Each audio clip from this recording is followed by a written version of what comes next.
This call is being recorded.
Hello?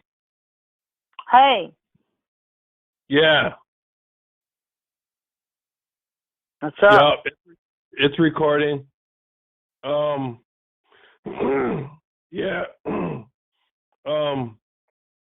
Okay, so we're recording this conference and like me and you, Donna, we've done numerous interviews since about I'd say 2017, late 2017 or early 2018, one of those. We've been doing a lot of interviews, and you're still being targeted in Florida, and the cops are in on it, and you've never gotten any help from the government. Like, you've tried contacting the Attorney General. I remember when you did that. Tried contacting the FBI. You've talked to like the mayor and a lot of different police, and it sounds like more than normal. You've gotten the runaround. Which, is that accurate? Well, I did get a little help from the mayor only because they knew that the city could have got sued. So the mayor let the chief of police here in Lakeland know that I had a serious lawsuit, that it was right there in writing. They couldn't get out of it. The cop did file a false report of arson. It was in writing, calling the court document a personal letter, malicious and vicious, as if I was harassing the woman. So clearly it was a court document on 6 standards. So they couldn't get out of it. I was on camera. It said I was on camera. The fire department wasn't called out. There wasn't even an arson incident, so they got caught. Like, so the mayor let the chief of police know that, to squash it, get rid of the cop, or there was going to be a lawsuit and a problem. Right. But other than that, Right. no help from. But you at least you got that much out of it. But you never had anybody like step forward and try to do anything about the gang stalking. Like, there's never been anybody that said, well, hey, let me question, I'm a police officer, let me question your neighbors and see if they will admit that this is going on. No, in fact, I just left a message, and I hadn't got a return call in 2 weeks from Lieutenant Strong, who knows about my case because I had several meetings with the chief and him, and I let him know that another neighbor came forward who was clearly street theatered and was put on a presentation and tried to get the neighbor to file with the management a false report to try to get me thrown out of where I'm living. And he didn't call me back. So I have multiple people that have turned each other in, and no, they're not doing anything about it, no. Yeah. I last summer, I was like walking on the beach a lot, like almost every day I'd go walking on the beach, and I talked to like quite a few people, and I mentioned gang stalking to a lot of people and just asked them if they ever heard about it, and there was only one person out of like 50 people sorry, out of like 50 people, there was only one person that even had heard of it. And they didn't even know that much about it. They just had heard about it and, knew that it was going on. But I don't know exactly how they heard about it, but the rest of the people just didn't know anything about it. And that's the problem of what's going on is, we're saying, hey, we're being gang stalked. And the average person that's being gang stalked, that's listening to this interview, they're not really going to articulate what's happening to them other than saying they're being gang stalked.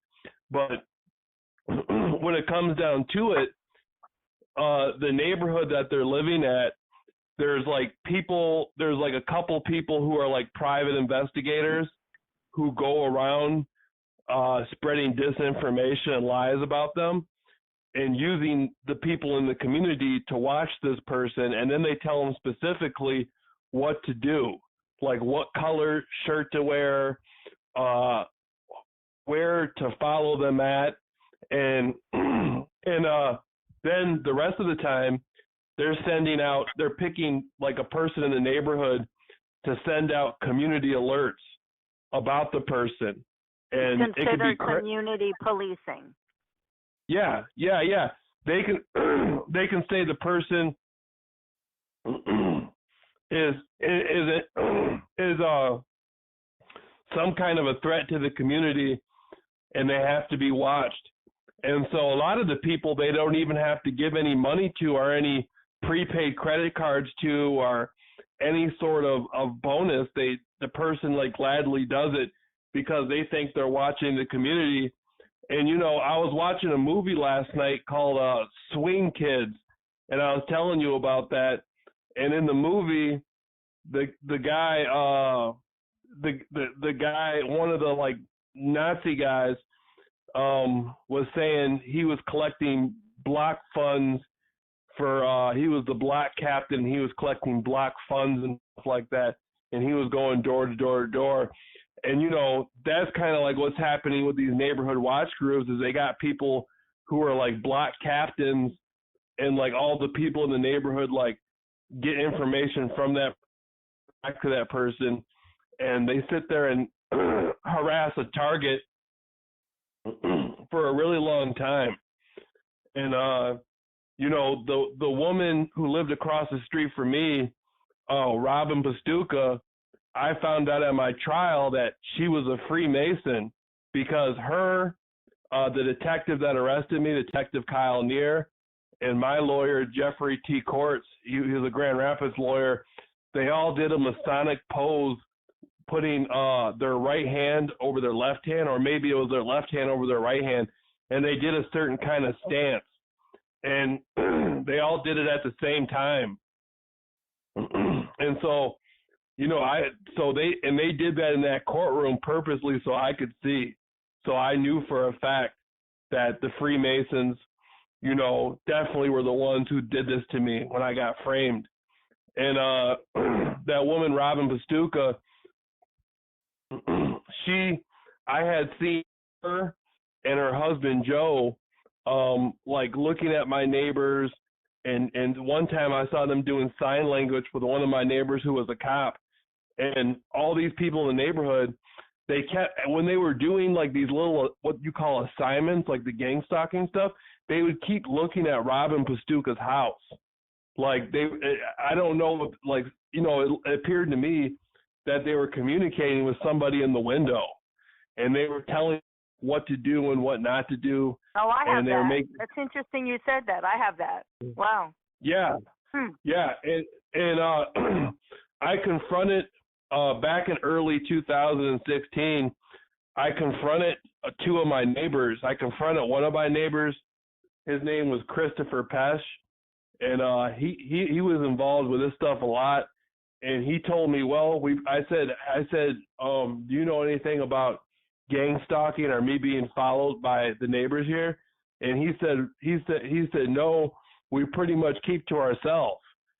And I said, oh, okay. And then there was a guy on the other side of me who was a cop, and he didn't work in the Norton Shore Police Department.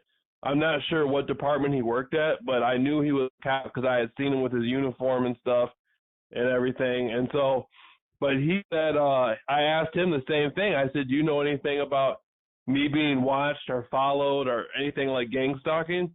And he said the same exact thing the other neighbor said. He said, no, we pretty much keep to ourselves. And so that showed me that somebody was telling these people in the neighborhood what to say if I ever asked them about what was happening. Like they had a story already set, just tell them you keep to yourself, you don't know anything. And, so this neighborhood watch stuff, and it's not just a neighborhood watch, because, when I was growing up, I had never heard of a neighborhood watch group that did that to neighbors. I had never had any neighbor tell me, or I can't remember my mother or anybody in my family ever like any kind of instruction to do anything like that. And I had never seen anything like that until this started happening to me in the summer of 2015.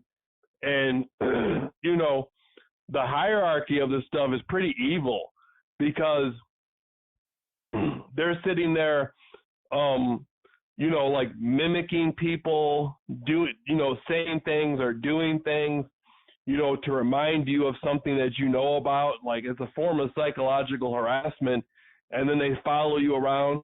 And then if you confront them and ask them, what's going on, then they tell you that they don't know what you're talking about. They keep to themselves and stuff. So, if somebody is being followed around and harassed like this, they should know why it's happening. And they're not getting that information.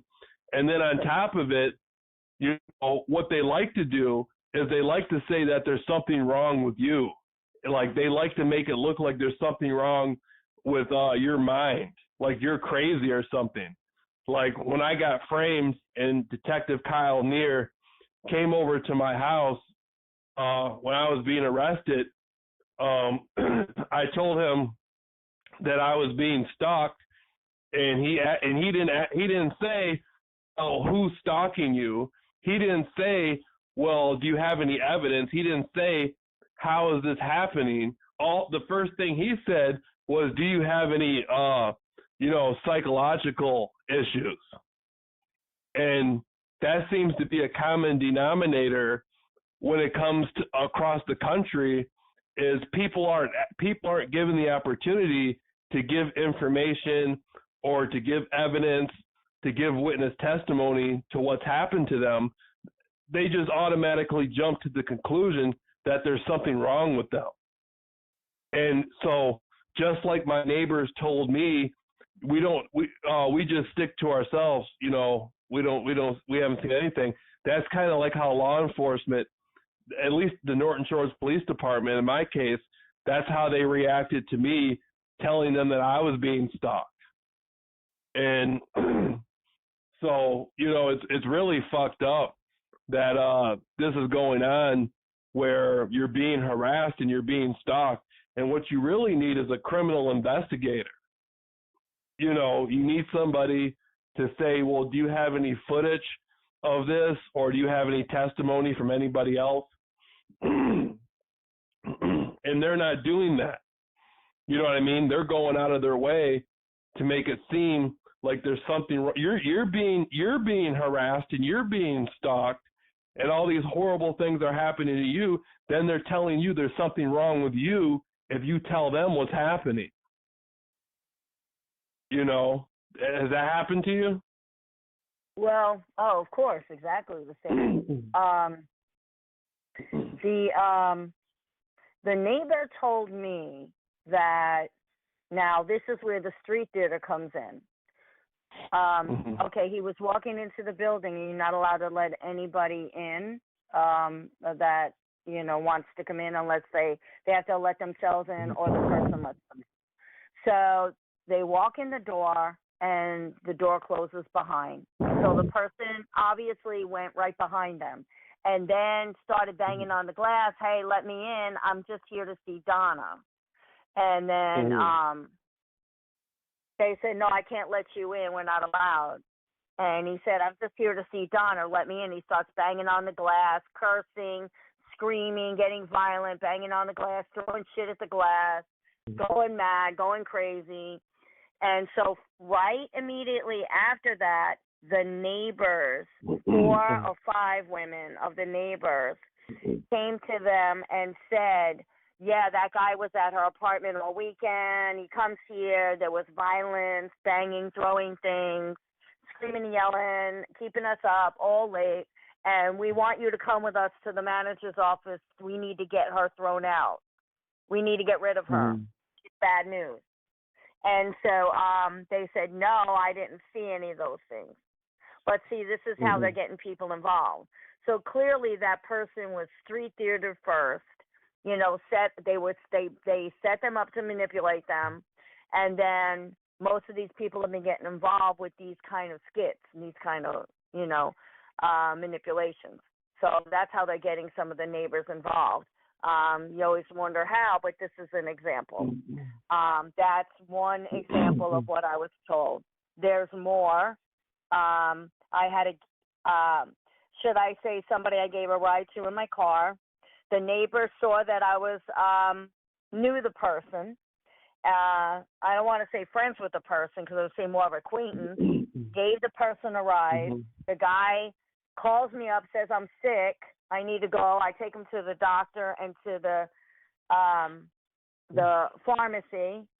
And the next thing you know, the guy's like gang stalking me severely, messing up my car, threatening me for 1.5 years, death threats, everything, vandalizing my car. And it turns out that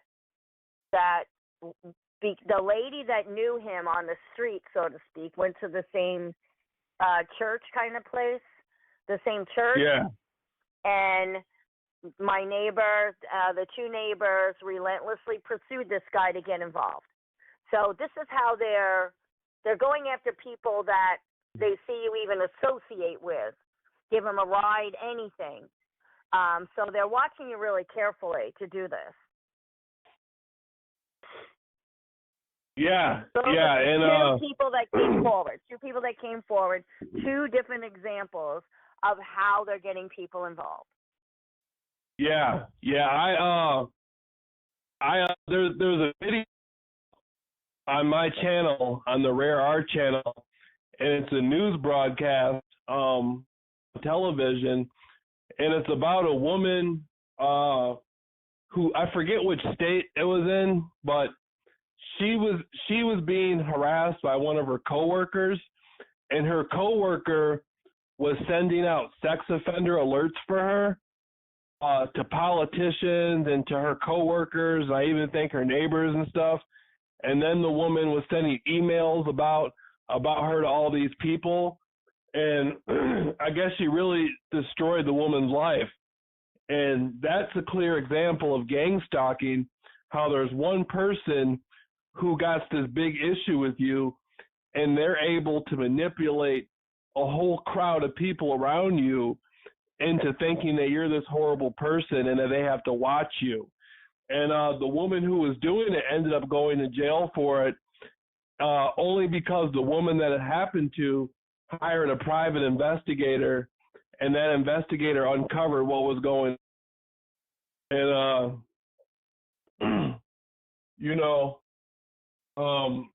so, I wish I could have had somebody do that for me. Like I remember I called a private investigator, and they told me that they had never heard of stalking. And, I could tell by the tone of the guy's voice, I'm pretty sure he knew what I was talking about. But, what I wish I had did? I wish back in the summer of 2016, I wish I had gotten a lie detector test about me witnessing this stuff happening to me.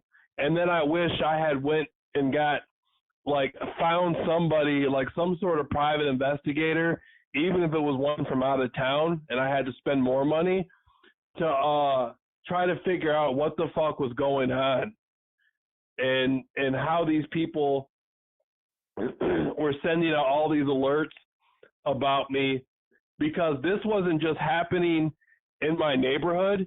This was happening in every single neighborhood that I went to. And right. this happened across state lines. When I went, that's why I'm saying they're watching you really careful, because if they knew that I gave this guy a ride, you know what I'm saying? Or I even knew of this person, or, they're watching everything you're doing to gain that.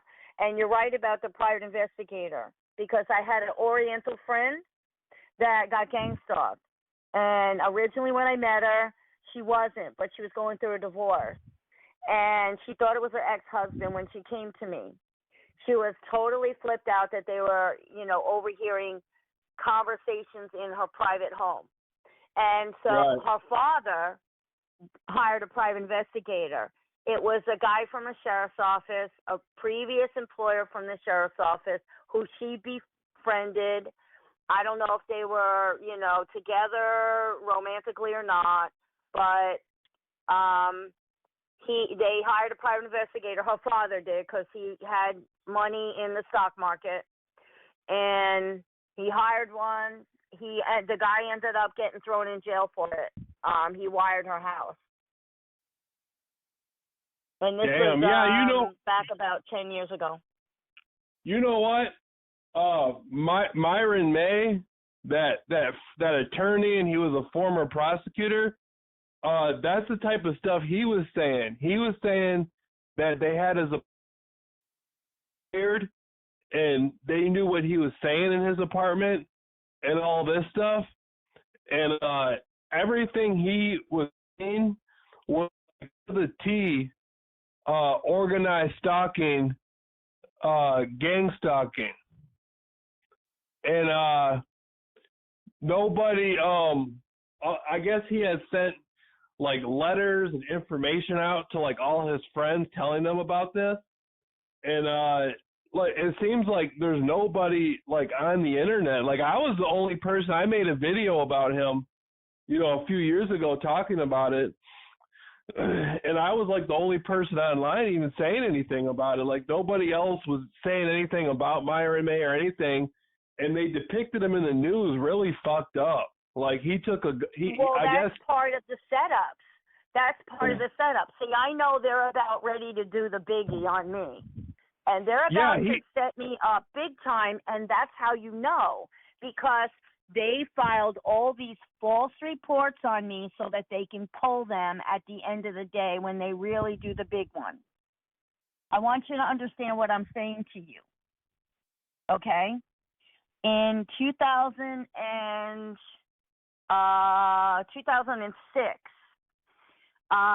they set me up. They stole the motorcycle I bought that was outside of my house.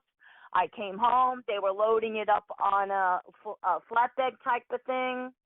I came around the corner. I went up to them, called the cops. The cops didn't come. 20 minutes later, I'm calling them again. I'm blocking in the car. The guy who I caught stealing it and selling it threw himself on the hood of my car, okay, and turned the whole situation around. That was what they do is they set you up. They document as much bad false reports as they can about you, whether it be your neighbors, false police reports, false arrests, anything.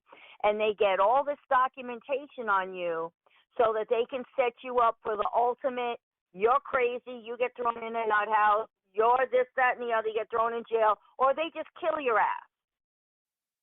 Okay? Yeah, or they kill your ass in front of everybody. They don't care. You've already been documented as this horrible person, and they're covered. That's how it works. Well, that's Myron May showed up at the library at some college in Florida, and he shot like 2 people, and it was probably 2 people that were like monitoring him and following him around and all that stuff, and he shot 2, and the cops showed up and shot him like 20-something times, damn near 30 times. And as far as I'm concerned, what they did to him was murder. That guy was harassed over and over and over again, and his reaction to it really wasn't anything. I would say his reaction to it was pretty normal. For somebody to be harassed like he was harassed and to get tired of it and take a gun and shoot a couple people, I would say that's a pretty normal reaction considering the circumstances. And they murdered him.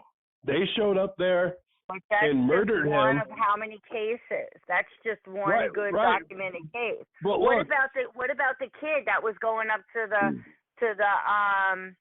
the convenience store to get some candy bar, and he was wearing a hoodie, and that I forget the name of that. I forget the name of that case. It was here in Florida. Trayvon Martin. That was a good example right there. He was a typical, community harassment out of the, community policing pool.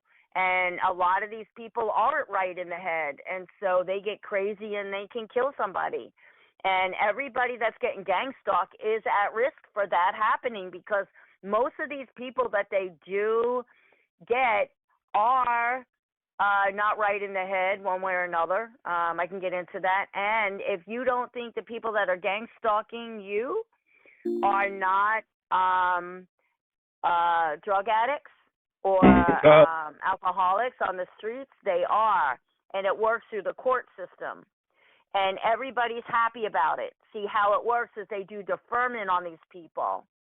And part of their deferment is to go through drug treatment. Drug treatment is through the churches. The churches get a lot of government money. They're a 501c3 organization. They get government funding for these programs that they hook these people up with. The court has them sign off on a deferment. They go through the church, through the drug rehab. They sign off, and part of it is community policing. Look it up. And they sign off on community policing. They think they're all that. They get half of their charges gone, dropped, deferred, and then they get their drug treatment. And they think they're out there stalking innocent American citizens who are on some effing list to get basically human trafficked for development of army technology or medical experimentation or basically developing predictive policing as well. And so that's what this is really all about. That's where the big money comes in. Right, but look, when it came to Myron May, they put him on the news after he was killed by the cops, and they were up there talking about, like, they said, is this gang stalking or is this mental illness? And that's where they put every one of us, because they want to put confusion on the people so that nobody knows what the hell is going on. But this is the real underlying bullshit that needs to be exposed. Because it's all about money, honey. Well, but what I'm saying is this: give him, like, on Fox News, that one guy in California, they gave him a fair news hearing where they were describing what gang stalking was, and then that cop showed up on there talking about it. I never seen anybody get that good of news coverage who talked about gang stalking. But with Myron May, they just said, was it mental illness or gang stalking? And they didn't have anybody on there, like, really describing, you know what I'm saying, what he was talking about, what was happening to him. Like, they just say gang stalking or mental illness, but talking about, like, everybody knows, everybody already gets what mental illness means. Everybody gets that. But a lot of the people watching that didn't really get what gang stalking meant. Well, that's what I'm trying to tell you. That's what I'm trying to tell you. Is that, right. By the time they get done with a person, they're discredited so severely that you don't know if they a criminal, crazy, what you're dealing with. That's what I'm trying to tell you. Right. That's the whole. Right. That's the whole game, honey. That's the name of the game. So by the time they get done with a person, they're looking like they're a criminal or crazy because they've documented so much crap and lies on the person that, most people, when they hear the crap on the news that the cops just shot somebody, well, they were crazy anyhow, instead of holding the police accountable. And this stuff has been building up for a long time. Like, I remember when I first started my research in 2005, like, I didn't really know anything. And then at some point I started researching primarily the 60s and 70s, and then I found out about all this factual information, like mind control experiments, not conspiracy theory, but conspiracy fact, like congressional hearings in Washington about the MK Ultra experiments that were going on in the 50s, 60s, and 70s. And then you find out information about the government's assassination programs they've had, how they've been assassinating, like, civil rights leaders and journalists and different sorts of outspoken people and covering it all up.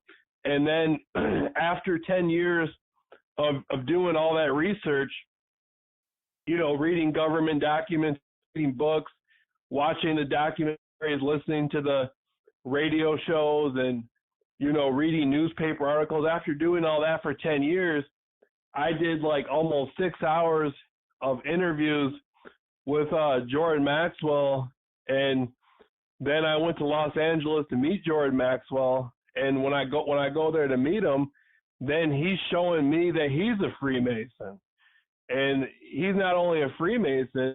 He was working with the mob in LA, and like the real mob, like, you know what I'm saying? This guy was working with the mafia in Los Angeles, and then he was working with the government because he was saying how him and his friend, whose office I was at, they were talking about how they were involved with Skull and Bones. So and then I was like, damn, I had never seen nothing like that before. And so when I came back to Michigan, after he set me up and tried to have me killed, I came back to Michigan and I started talking about it and telling everybody about it. And then all of a sudden, out of nowhere, I started being stalked and harassed. And, I had never been diagnosed with any sort of like psychological issue or anything like that. And then after I was stalked and harassed for like 2 years, I ended up in a psychiatric institution. And, the whole time I was in there, I was being gang stalked by the people that were working there. And that didn't make any sense to me. Why the hell would that have to happen to somebody at a psychiatric institution? And then I kind of fell into this category of people online that believe they're being harassed by the government. And you know what I'm saying? Like, I didn't come out on YouTube saying I was being gang stalked. I came out as a conspiracy researcher. Then after being set up to be killed, I exposed the Freemasons and all this stuff that were connected to it. And then I got stalked and harassed. And it went on for 4.5 years. And, There's people out there that this has gone on for decades. I myself has gone on for decades. But I will tell you that my best friend's son-in-law, who was the lieutenant at the sheriff's office, which you know about that, when him and his brother got caught in that pedophile situation, okay, they kept that quiet. It was on the recording at the sheriff's office. So the sheriff's office got rid of them both. Okay, when the mother found out they were messing with the daughter, okay, and she went off, called the sheriff's office, okay, and wanted something done about it, they just got rid of these two guys, swept it under the carpet. Bill and Nick Nichols were fired. They were let go, and it was kept quiet. And end of story. And suddenly, Nunez shows up, moves in next door, 6 of dogs on me. She starts stalking, harassing me. We end up in a court battle, order of protection against me. What judge is going to give a 2-year order of protection when there was no incident, no violence, no anything whatsoever, just a bunch of crazy.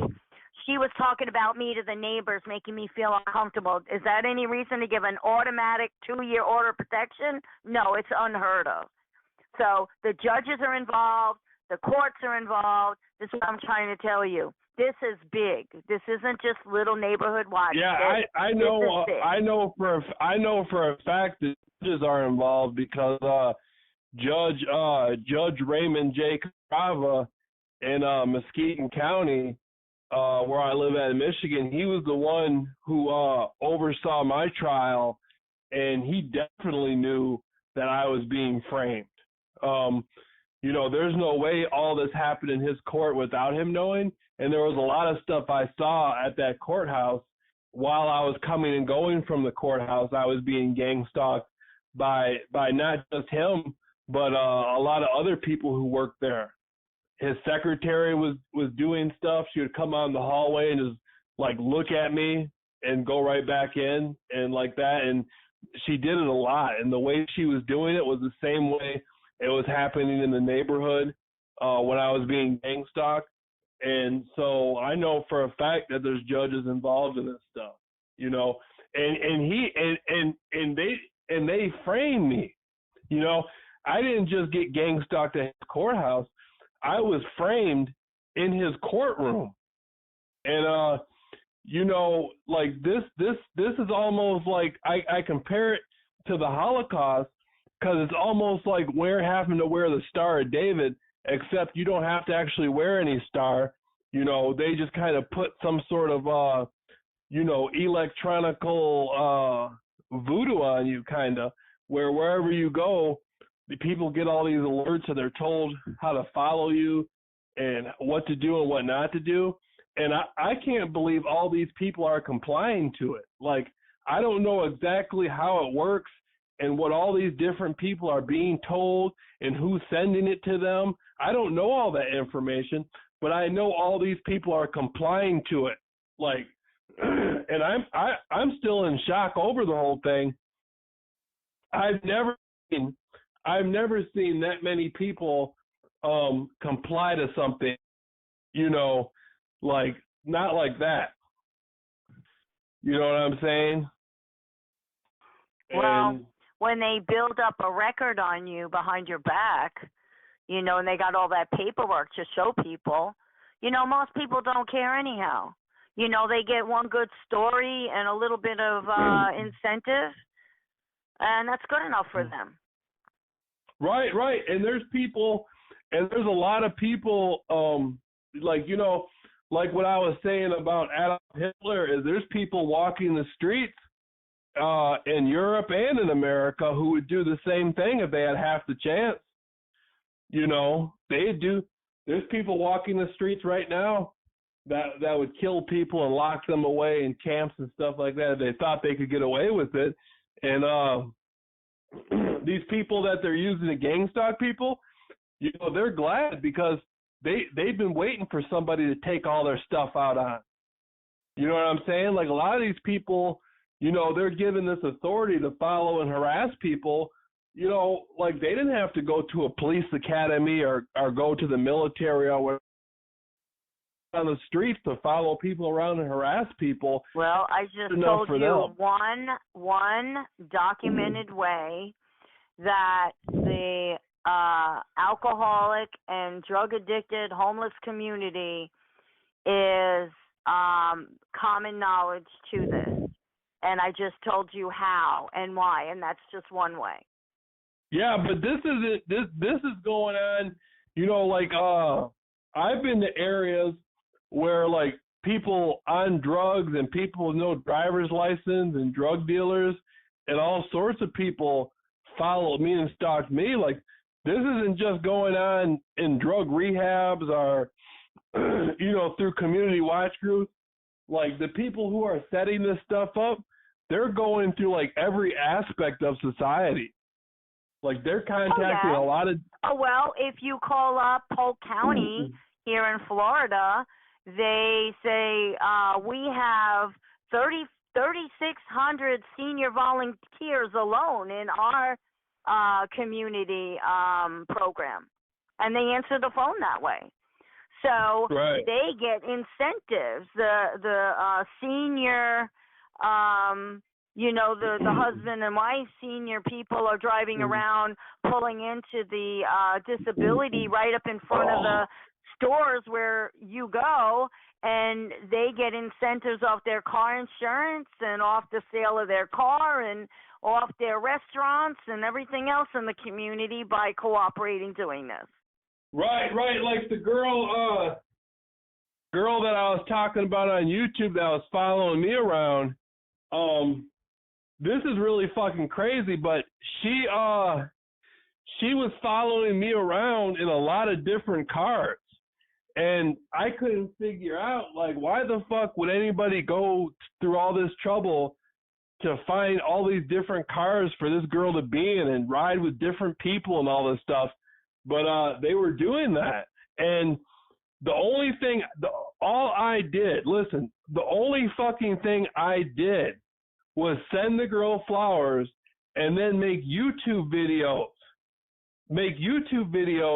about the harassment that was happening to me.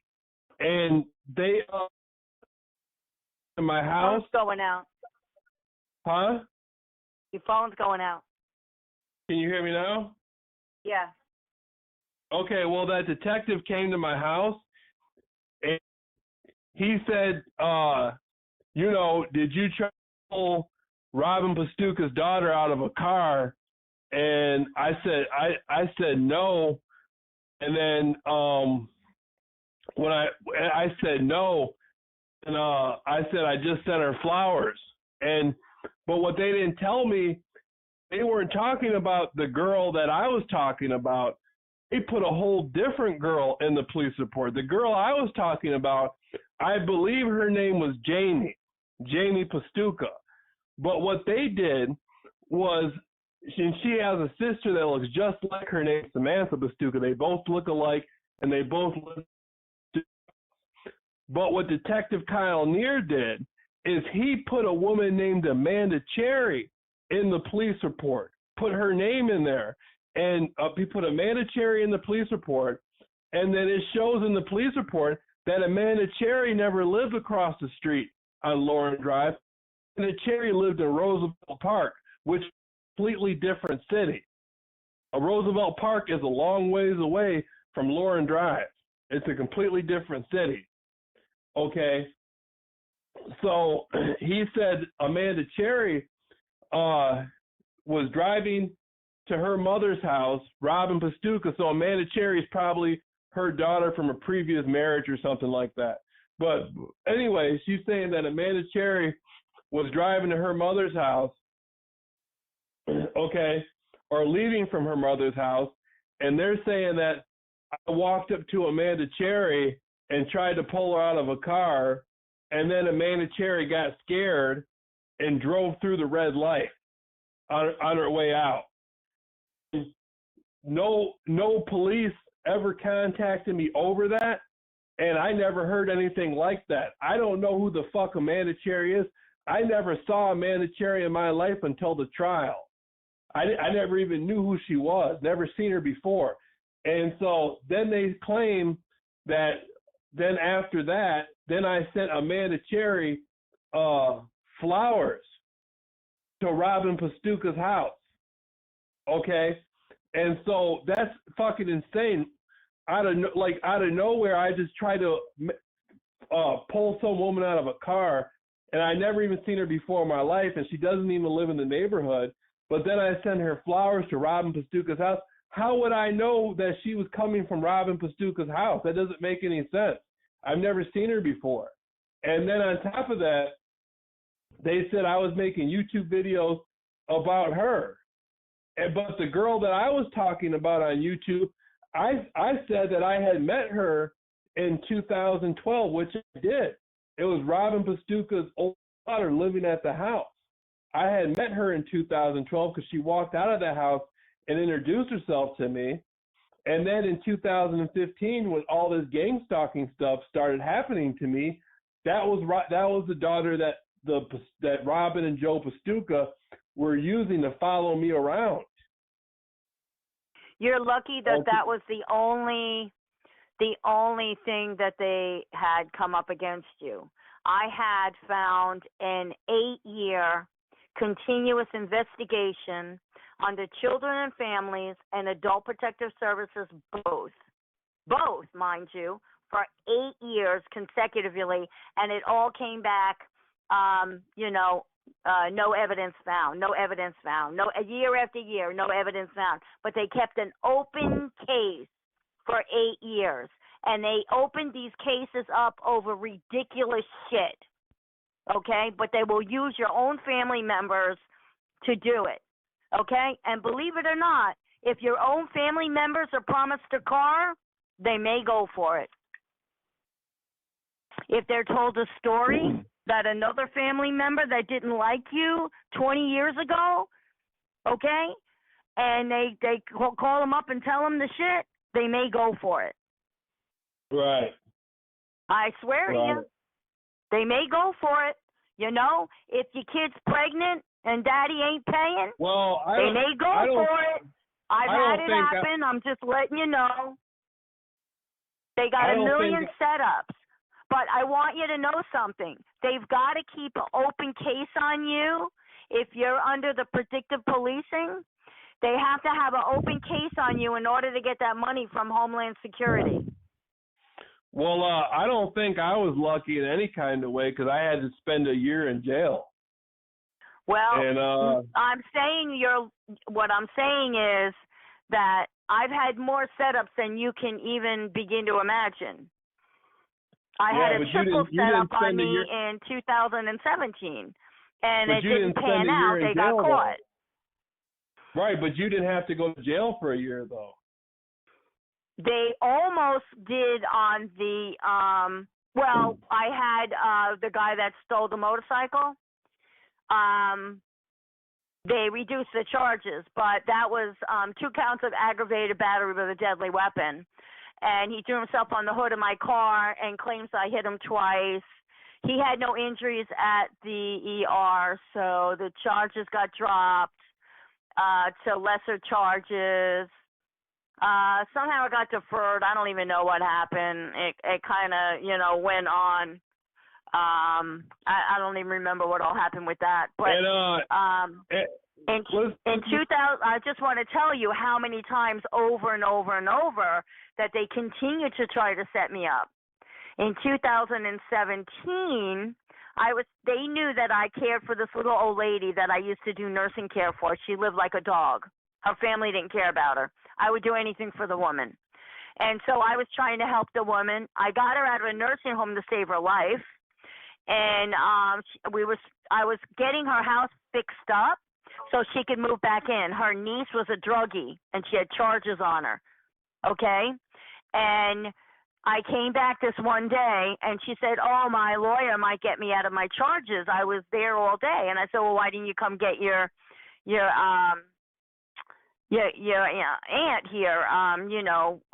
You made me take care of her all day long, and you were with your lawyer. Where were you for the rest of the day? Why didn't you take her?" So anyhow, the very next day, Adult Protective Services was called. She tried to set me up. And then they tried to set me up for Social Security, put my hand on the wheelchair as they brought her down the stairs. And then what else was there? There was another thing. There was 3 all at once, and all 3 failed, and they got caught lying. Because they claimed that there was 2 different charges, 2 different cases filed. And when I called up and I got everybody, when it went down and the lady was there, I got everybody to grab a pen and paper and write down what she said and who had her, who was caring for her at the time. Got me? And so I was pretty smart because you got to do that. And so what happened was the lady, she spoke broken English, but I can tell you this. She said there were 2 reports that went in. And I said when she got there, and then when I talked to the head guy at Adult Protective Services, it turned out there were 2 separate cases filed, and one she claimed was filed after the woman had come out. And I said, well, she said 2 cases were filed when she came out, which means that somebody was lying, and I told him that. And I said, you got caught lying. So whoever filed this just got caught lying. And I got you on recording, and everything's been documented. I have the papers right in my hand. So how do you want to play this? So they literally dropped it, you see. But they have a lot of ways of setting you up, and they'll use anybody. And like I said, that was one case. A lot of druggies came after me, and I couldn't understand why the drug community till I found out they get off of these charges through these drug rehab. They get a lot of their charges dropped through the drug rehab programs, through the churches. You wonder how the churches hook in? The churches hook into these programs because they're 501c3. Yeah, and the guy that's in stalking in jail right now, him as well. He was in several drug rehab programs, and he signed on through the Baptist Church here in Lakeland. I happen to know the couple that's running it, and I found out everything. So yeah, that's how they're doing it. The judge who framed me, Judge Raymond J. Castrava, he did the arraignment for this guy named Jeffrey Willis. And Jeffrey Willis supposedly kidnapped this girl that lived around the corner from where I lived at. She not really, it was a little bit, it's a little bit further than around the corner, but it's not that far. And it was a gas station off the highway. So the story is she went missing, I think like in 2000 or 13 or something, I think she went missing. and they had been putting like a lot of flyers and stuff everywhere looking for her, and supposedly nobody knew where she was at. Then there was the murder of Rebecca Bletch in North Muskegon, which is quite a ways from where I lived at. But they got Jeffrey Willis on both of these cases.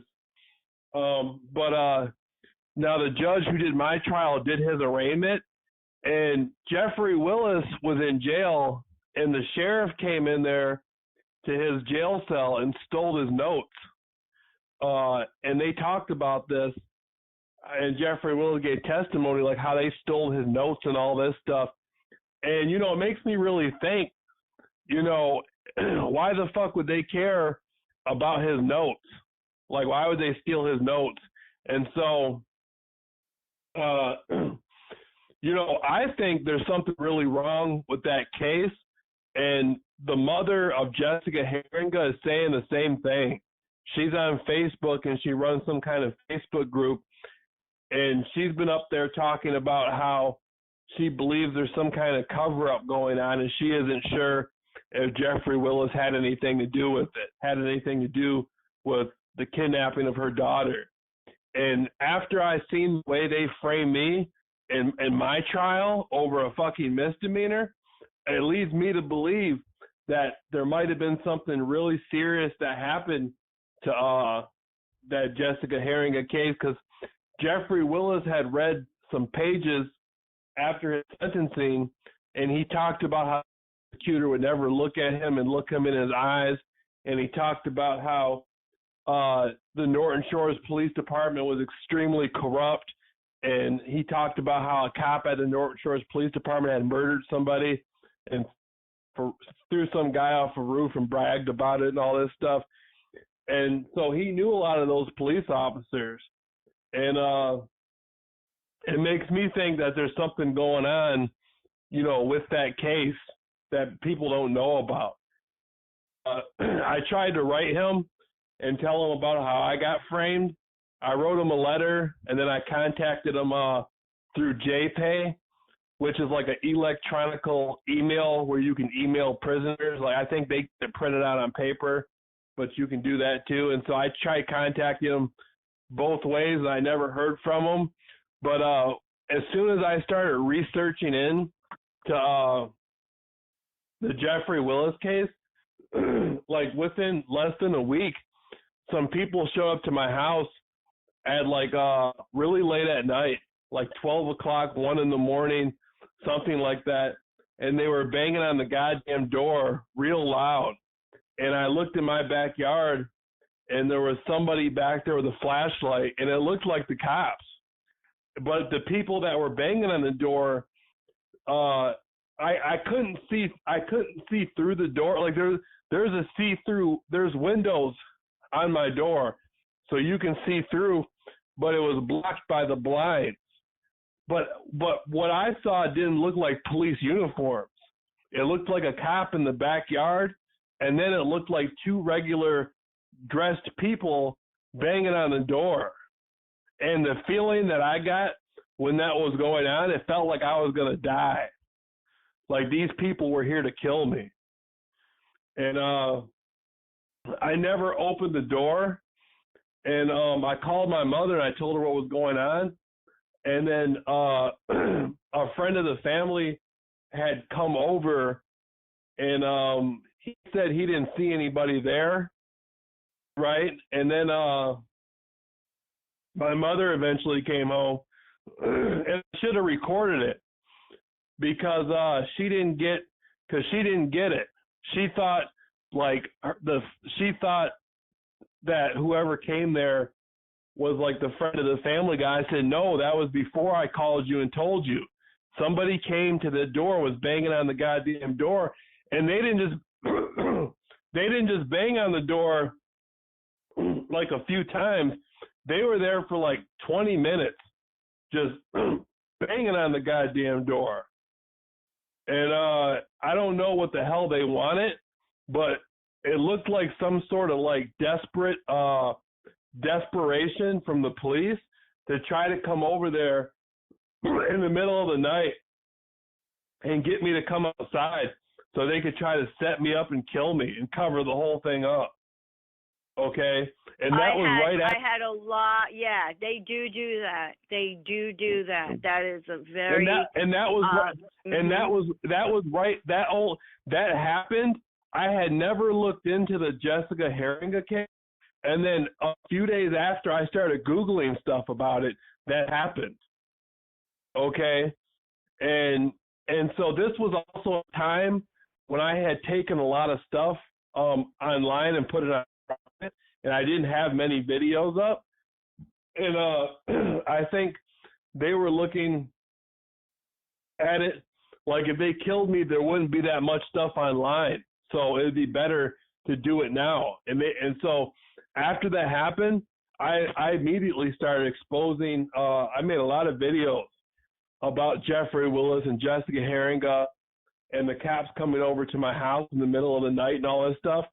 And, you know, it definitely wasn't a legitimate purpose, because if they had done that for a reason or something, they would have came back the next day or after that. They just showed up in the middle of the night and started banging on my goddamn door and never came back. You know what? As we're talking, you and I have a lot of things in common. Like, to start off with, I was doing a lot of conspiracy research myself for at least a decade.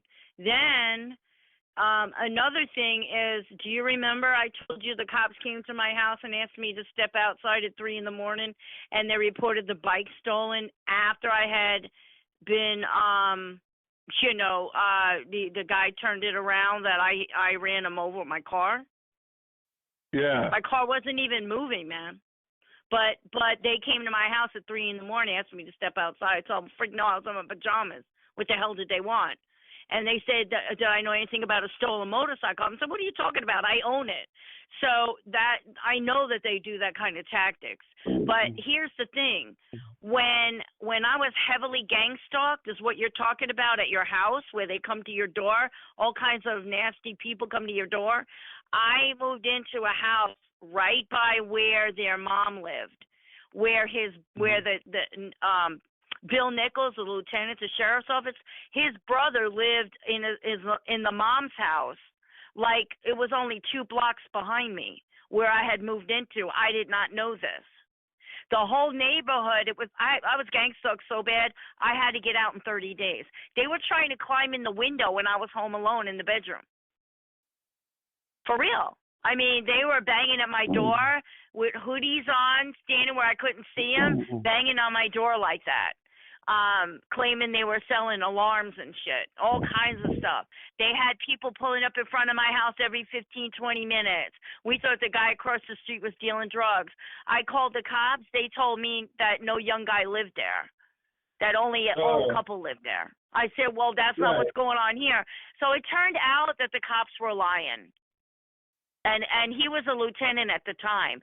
He got fired after that, but at the time he was a lieutenant. He was behind the whole damn thing. He knew all the criminals in the neighborhood, the drug dealers. They grew up there, okay? They knew all them guys. That's what they were doing. And now when I caught them on my phone and my internet right after that, that's when I knew he was behind most of this. So it was all real obvious at that point. Mm-hmm. So he must have saw my name on the list and went to town with me, you know. He's a little crazy anyhow, if you knew any of the stories about him and his family, you know. So if you knew the whole story, you'd get that this guy went right anyhow. But that's most of these people that are doing this. You know, anybody who's got any head wouldn't do this. Right, and you know, I was really mad that, you know, first of all, the whole story about me is really fucking insane. Like, all I did was research government cover-ups of the 60s and 70s, and then I interviewed some guy who I had been following his work for 10 years, and then he turns out to be some evil, demonic motherfucker who works with organized crime and works with the government and all this stuff. Then he set up to have me killed, and, you know, I exposed the motherfucker on the internet, and then after that, all my neighbors and like the fucking police department and all these people start stalking me. And, you know, then some girl keeps following me around. And so I made some YouTube videos about it and sent her some flowers. And then fucking cops show up at my house talking about I tried to pull some woman out of a car who I'd never even seen before in my life. And then I got to go to some big trial. And then the judge gets even more upset with me because I'm telling the truth at the trial. And then I have to sit in jail for a year. And then I get out of jail and I'm still being stalked and harassed by the family. And my name is like destroyed in the goddamn newspaper. And then and then I'm sitting there trying to explain the newspaper article about how here's the big question for you now. Here's a big question for you now. Once they get away with setting you up, which is what they did to me, okay? Once they get away with setting you up, okay, and then they try again, you know, they set me up once, but they got caught, you know,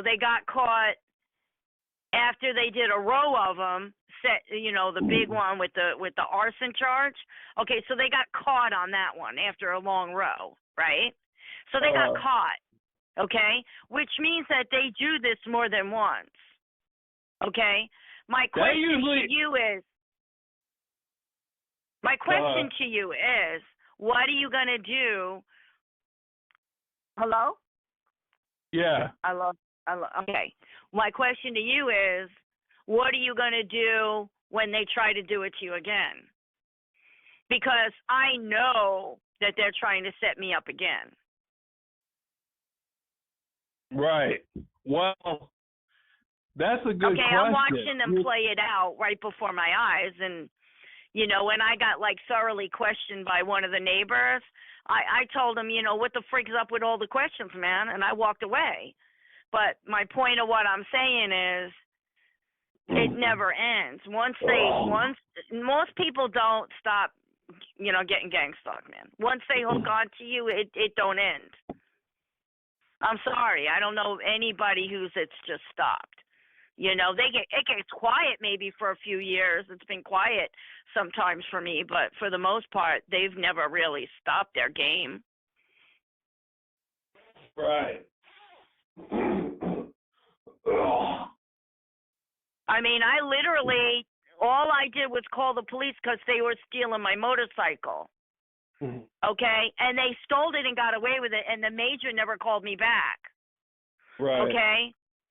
So they not only threw me in jail on 2 counts of aggravated battery, which was a fucking lie because my car wasn't even moving, but I couldn't defend myself.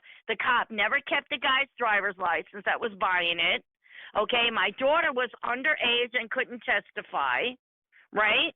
So I didn't stand a damn chance, all right? And I didn't do anything. And they stole my $10,000 motorcycle. I was a single mom, okay? Then they just got caught a couple of years ago filing a false report of arson. Completely fictitious bullshit again, okay? Now, do you think that I would let them do this shit to me again? I don't break the law, man. I ain't ever broke the law. Well, do you think that I'm going to let some fucking dirty cop set me up again? Hell no. That's the whole thing, is I wasn't breaking the law either. All I did was send some woman some flowers and make some YouTube videos about how the family was following me around. I didn't break the law. They showed up at my house and had a police report and made a police report and put a completely different woman in the police report and then said I tried to pull her out of a car and that she was the girl I was talking about on YouTube and sent the flowers to. I didn't break any law. They broke the law. That's what I'm saying. So what I'm saying is, all right, when I look, the only thing is if you're around a lot of people, it kind of deters them a little bit with a lot of the gang stalking. But or if you're not out and about a lot. But my point of what I'm trying to say is that mine has never ended. They've continued with this bullshit ongoing consecutively for I don't know how long this has been going on, for years and years and years. All right, and all the story from the beginning has been nothing but lies from my friggin' mentally ill people in my family. That's all I can put it to you. And that's it. That's all I can say.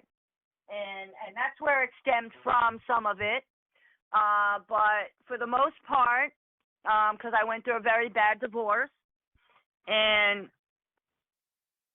my phone may go out. My phone's going low. I can't seem to charge my phone again.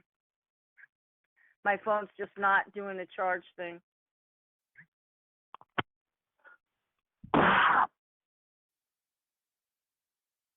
Right.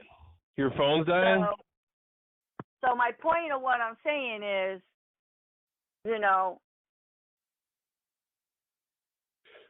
what I have to say is, am I prepared for the next time? Because I know when they set you up as many times as they have for me or for you, they get a documented paper trail on us.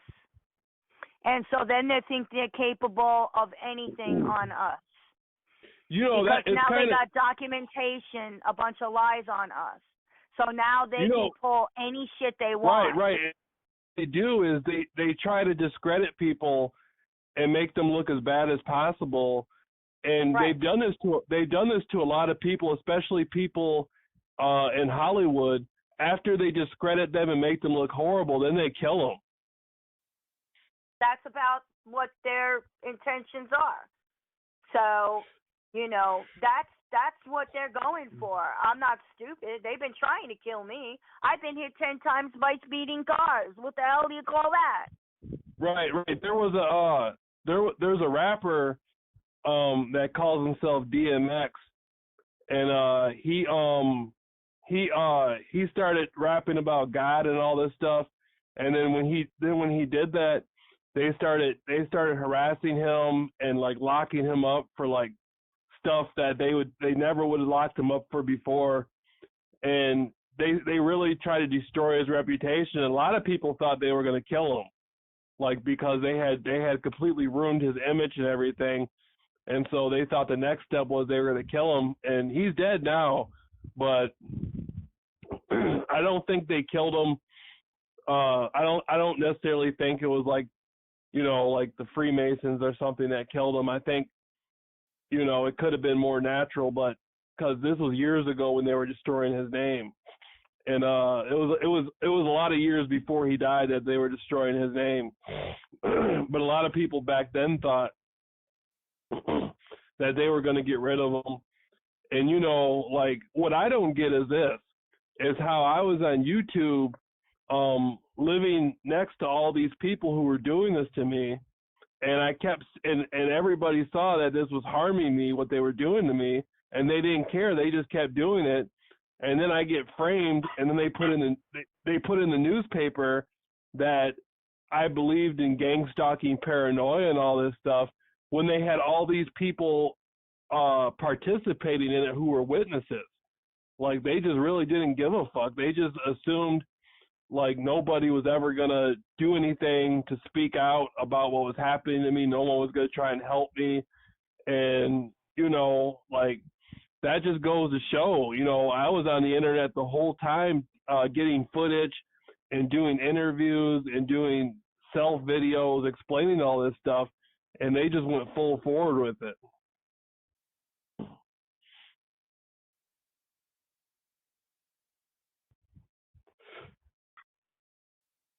You there? So you get what I'm saying to you. Yeah. You have to think about what could come around the corner again. Right. I mean, well, I told the police when they were here, and they got this guy in jail for stalking me, and the police went after him because he called for over a year that he was still calling me, telling me he was going to take golf clubs and put it through my windshield And they never charged the guy with all the vandalism on my car, although they caught him 3 times. Right. So they didn't charge him with none of that, just stalking. And they didn't even go into the death threats as much as they should have, but I made sure the state attorney got all that information, including the community harassment. Right. But this is all going to come out one way or another. And I told the police. What? YouTube's involved with all this stuff too. What do you mean? The company YouTube, like I was speaking out about certain stuff, and they would just take my videos down, and there would be no real reason for it. Like I made a video, I was making videos about that guy from England that kept talking about me, and they would get mad. There was somebody in YouTube who would just keep taking those videos down. And then I even made a video. I made one video about like 9/11, and I was saying that like during World War II, the kamikaze, when they crashed into the U.S. ships, they would always like turn their plane at the last second, like because before impact, like out of nervousness, And then during 9/11, that plane just sailed right into the towers, and there was no turn or jolt or anything. They just sailed right in there with no problem. And I was saying how unrealistic that looked, and they took that video down. They said that was hate speech. And then I had a video up recently about Ted Gunderson, and Ted Gunderson was talking about 9/11 and all this stuff, and I put the video on my channel, and they took that video down, and they said it was hate speech. And so the people at YouTube, like they're being used, their corporation, their company is being used to participate in all this stuff and take videos down that are exposing government cover-ups, or like if people like myself are like I was framed and I was being stalked and harassed, and I was trying to explain all this stuff on the internet, and they were trying to take my videos down and like really ruin my presentation and my channel. And so the people at YouTube are involved in some of this.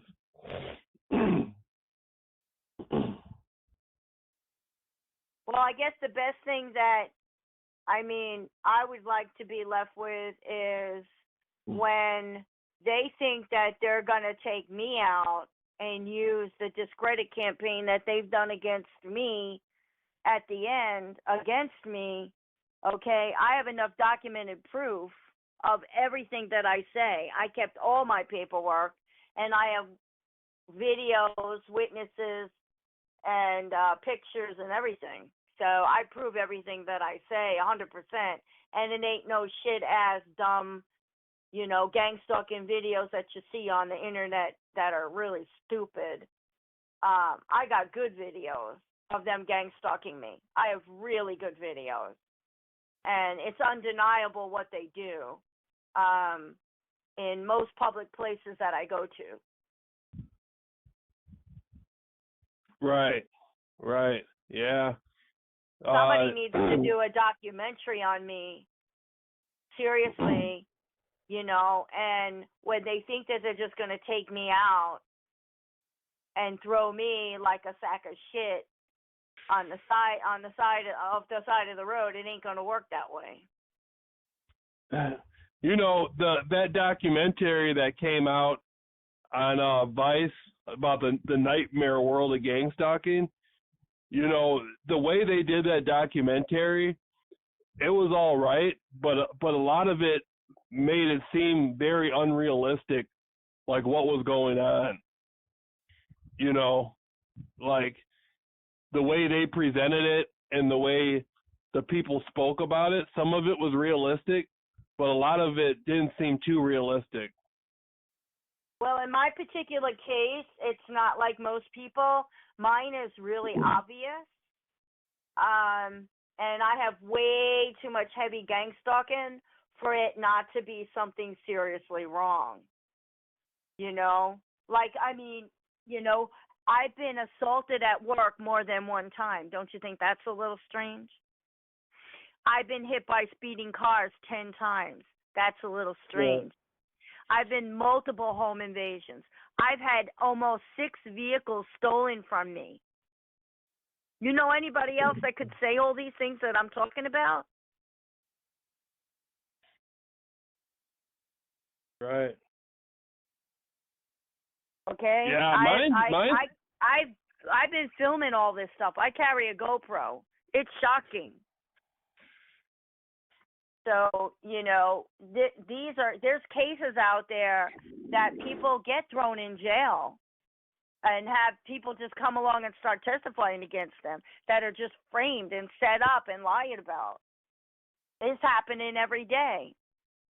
The cops, like here in Florida, the politicians and the chiefs of police and the sheriff's office, they put their money in these jails, and then they go fill them up, and that's how they're doing it.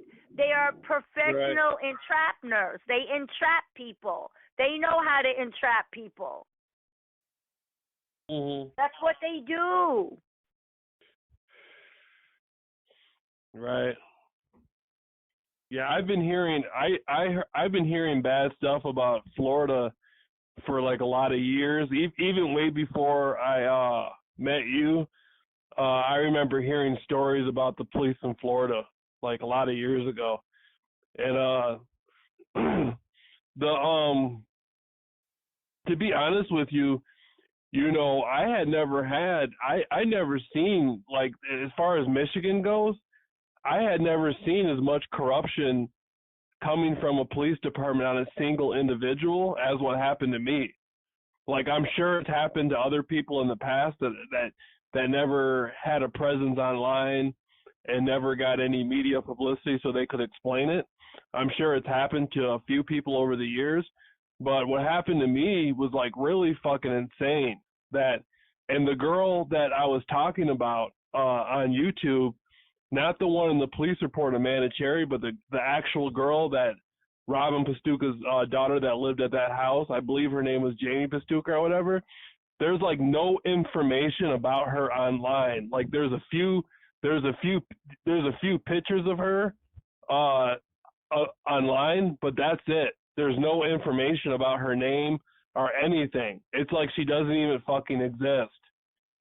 And I don't know how they did that, but I know they were scared at one point, because when I first started going to court, I went to North Muskegon and I was hiring a lawyer. It was a lawyer. His wife was his secretary, and he used to be an agent for the FBI at one point. And then after working for the FBI, he became an attorney. And I went to him, and he was on it. Like he was going all over the internet through Facebook and everything, and he was trying to find out like who this girl was and all this stuff. And like he believed me. Like he knew there was something wrong. And the fucked up part about it was I was sitting at home one day, and his wife, who's his secretary, she called me up on the phone, and then she said they couldn't handle my case. And I said, well, what's the problem? Why can't you do my case? And she just said, well, we have a big federal case coming up. You know, we can't do your case. And that's all she would say. And then they mailed me my money back. Then I had to go get this other lawyer in Grand Rapids, which he was a big disappointment. Like there was a lot of stuff that he didn't put in. Like he didn't make Robin Pastuca's son was in the police report. I don't know why he was in the police report, but the Norton Shores Police Department put him in there. He didn't call him into court. He didn't really fight for my case like he was supposed to. And he really fucked up my case. And you know, that FBI lawyer, I think would have did a lot more. And I think that the Freemasons and the people that were listening to my phone calls, they were scared. They didn't want that FBI lawyer getting involved, because that guy would have went back and probably talked to the FBI about the whole thing, and something could have happened. So they networked and somehow contacted him and told him not to. I don't know who they used to do it, but he just didn't want to take the case. And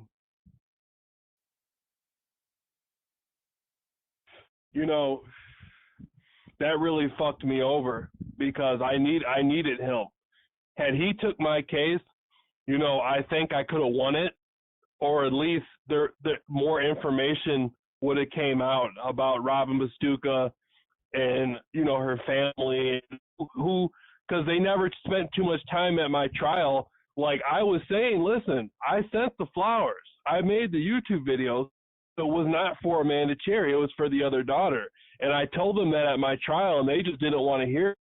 They just had it completely in their mind that it had to have been for Amanda Cherry, and I tried to pull her out of a car when there should have been no fucking, like, why would, you know what I'm saying? Why does it have to be like that? Why can't you listen to what I'm saying and see that I sent flowers to the other daughter? That doesn't make any fucking sense. So, I was definitely friends.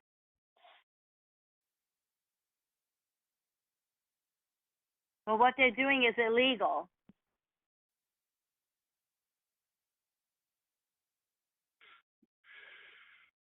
Yeah. And I have full intentions on meeting them in federal court. And believe me, I don't have long to go before I will be in there with them.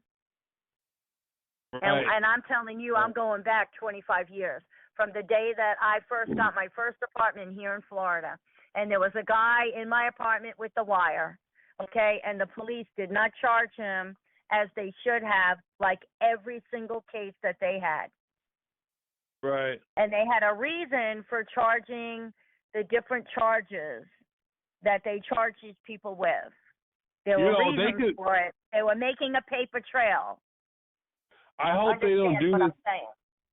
Right. I hope they don't do this in your case, but the judge can just throw it out, because when I was they could throw it out, and I'll be right back in there.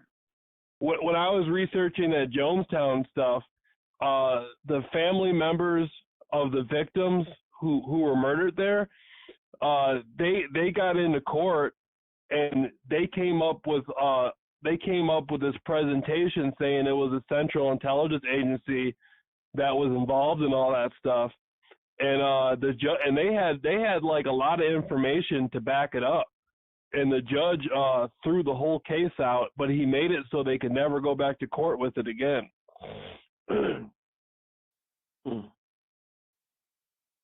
I don't know how you do. Community-oriented policing.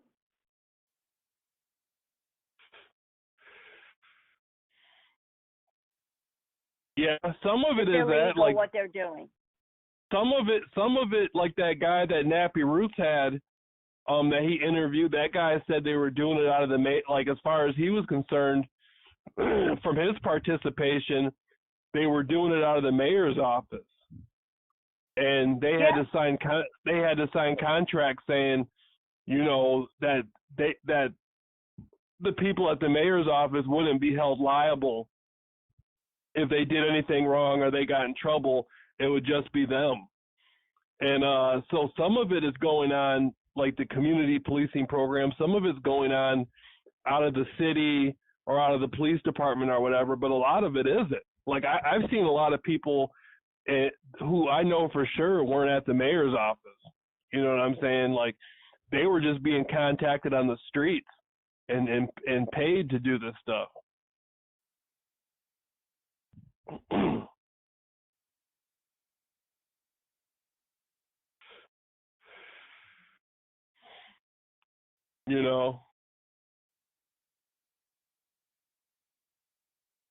So they're hiding a lot of information.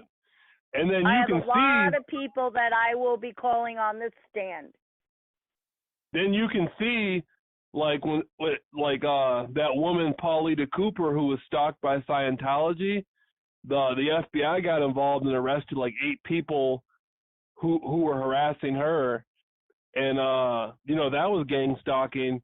But the Scientology, they're still doing it. They're still following people around and, doing like having protests out there. Like they do street theater where they pretend that they're having protests about the people on the streets and stuff like that outside their houses and stuff. And the government hasn't done anything to stop that. Scientology's still going. Scientology's stronger now than ever. One of the two major groups that are involved in community-oriented policing is the Rotary Club and the Kiwanis Club. These are just two of the major groups. I know for a fact because I drove Carol Ann to the Kiwanis Club, and I had to sit there with her because she broke her arm, and it went on for months. And I got to meet all the police department, the chief, the fire department, everybody involved. Right, the Rotary Club. I think that's one of the groups in Norton Shores that was involved with what was going on in the community that I lived at. I think it was the Rotary Club was one of them. And then if you go to there's an app called My Neighbor app where they do this stuff through that. And then if you study the app, like all the people who are sponsoring the app are like Homeland Security people and people involved with law enforcement and people in the government, and they get awards. Like the people who do the gang stalking and stuff, they get awards for this kind of stuff where they get like neighbor of the week or neighbor of the month or neighbor of the year awards, and they get like they can all go to the movies for free, and they get to go out to eat at certain restaurants for free, and they all get rewarded for their participation.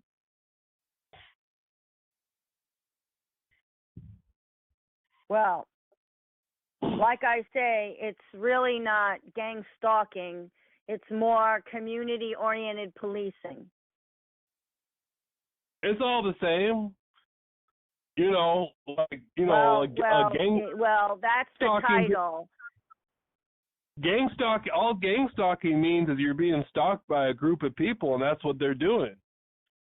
Right, but it's the phrase most people are not familiar with on the other side.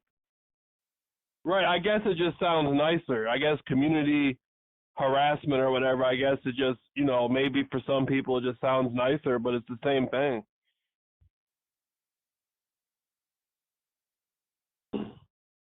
I don't care what they call it, like if I have to, for me to have gotten justice for all the stuff that happened, it wouldn't matter if they called it community harassment or gang they're stalking. Morons, they're creeps and they're perverts and they're criminals. And they're pathetic excuse for humanity. Right. I don't care if you're their mother, their sister, their brother, their cousin, their neighbor, their associate.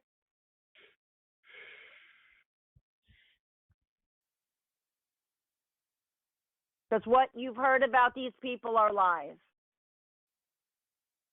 They're made up only so they could traffic that individual. Right. Right. And there's more that are going on the list every day that don't know what's going on. Right. And they have to use the police in order to keep this program going. There was a black woman from Detroit who told me that this started happening to her brother like in the 80s, and get it. She didn't get what he was talking about, and then it started happening to her in the late 80s, and it's been happening to her ever since then. So it's been happening to her for like, over 30 years.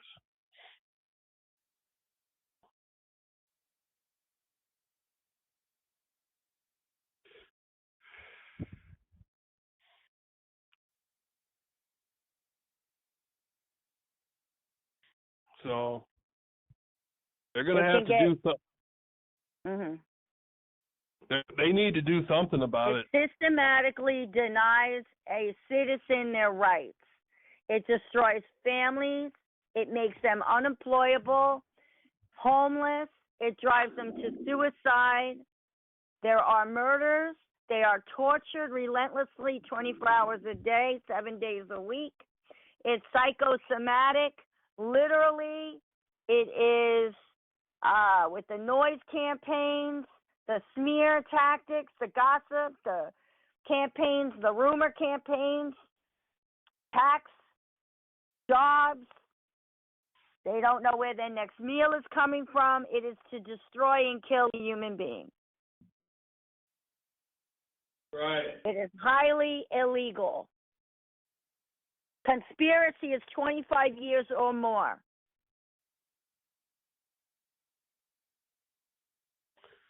Right. I have one false incident report with people conspiring to go along with it as witnesses. I have a second one, and this is for a lady who was working for the office. And she also lives in the building. There's another one that Ruben and he got the other two people involved who lived here to falsely accuse me. And then I had to file against Ruben for stalking, harassing, and threatening me. And then, so that's conspiracy and perjury on two separate occasions, but with multiple people that live in the building. And then I have a false report of arson by the lady who worked in the office, who the officer got fired for it. Nothing happened to her. And so when they got caught, they pretty much all got caught. You get me? They all got caught. Yeah. And so the game is now up. The game is up. I caught the lady who just moved in here after Ruben filled her in with the gossip and also told another neighbor I assaulted him, a new neighbor. But this lady was caught etching on my car. Me and another person watched her do it. Okay? So this guy instructed this lady to do it or get involved. This lady's been harassing me ever since. So these new people that just moved in, they don't know what's going on, and they don't know that the people before them got caught. So when they get caught, which is about to probably happen, what they don't realize is they're going to end up going to jail for it because the people before them got caught. And it's a much bigger issue than what most people realize, because if you go online and you start researching like all the people that's happening to, it's not just in the United States of America. This is going on in Canada, in Europe. There's people in even China showing the exact same stuff going on.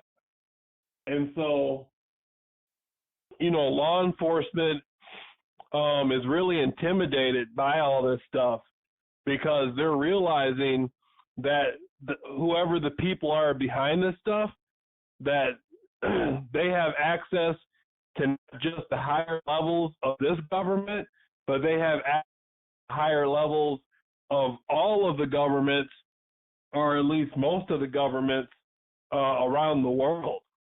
And, that's really frightening because, whoever the hell is doing this,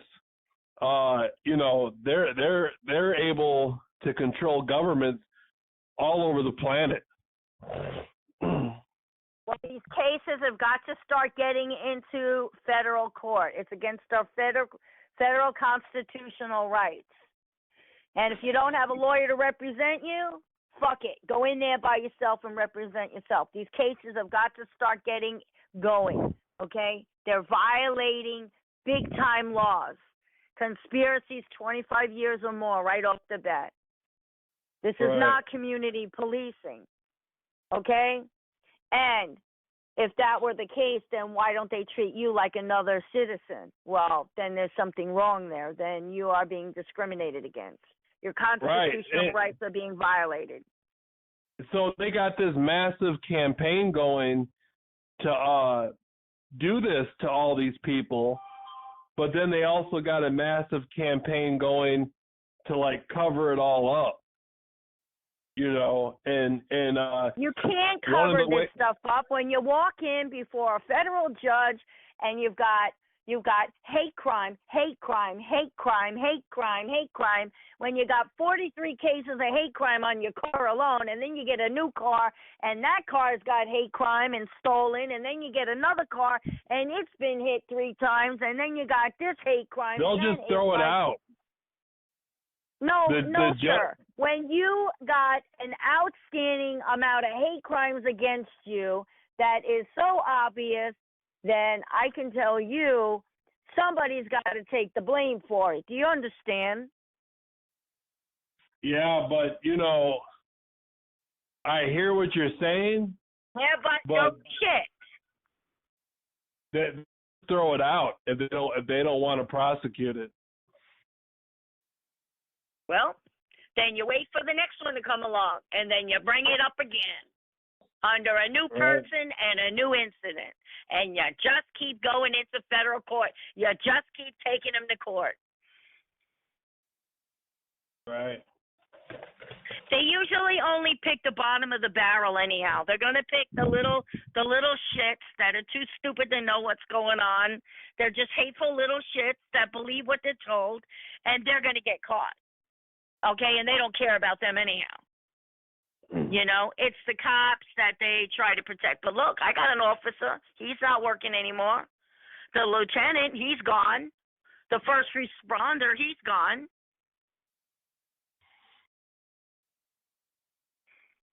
Right. So it's not like that don't happen either. They had to get rid of that cop. He got caught. Right. Right.